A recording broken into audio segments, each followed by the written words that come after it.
ದೇಶಾದ್ಯಂತ ಇರುವ ಕಾರಾಗೃಹಗಳ ಸದ್ಯದ ಸ್ಥಿತಿಗತಿಗಳ ಬಗ್ಗೆ ಮೇ 18ರೊಳಗೆ ಸಮಗ್ರ ವರದಿ ಸಲ್ಲಿಸುವಂತೆ ಸರ್ವೋಚ್ಚ ನ್ಯಾಯಾಲಯ ಎಲ್ಲ ರಾಜ್ಯಗಳು ಹಾಗೂ ಕೇಂದ್ರಾಡಳಿತ ಪ್ರದೇಶಗಳಿಗೆ ಸೂಚನೆ ನೀಡಿದೆ.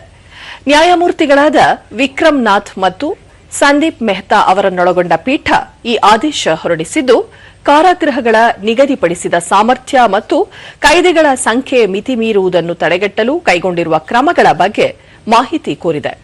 ಮಹಿಳಾ ಕೈದಿಗಳ ಸಂಖ್ಯೆ ಮತ್ತು ಅಲ್ಲಿ ಲಭ್ಯವಿರುವ ಸೌಲಭ್ಯಗಳ ಬಗ್ಗೆಯೂ ವಿವರವಾದ ವರದಿ ನೀಡುವಂತೆ ನಿರ್ದೇಶಿಸಿರುವ ನ್ಯಾಯಪೀಠ, ವಿಶೇಷವಾಗಿ ಮಹಿಳಾ ಕೈದಿಗಳೊಂದಿಗೆ ವಾಸಿಸುತ್ತಿರುವ ಮಕ್ಕಳ ಶಿಕ್ಷಣ ಮತ್ತು ಯೋಗಕ್ಷೇಮಕ್ಕಾಗಿ ಕೈಗೊಂಡಿರುವ ಕ್ರಮಗಳ ಕುರಿತು ಮಾಹಿತಿ ನೀಡಲು ಸೂಚಿಸಿದೆ.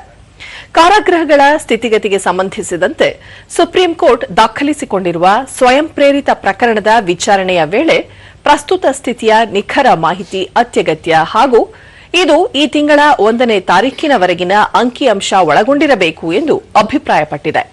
ಈ ಪ್ರಕರಣದ ಮುಂದಿನ ವಿಚಾರಣೆ ಮೇ 26ರಂದು ನಡೆಯಲಿದೆ.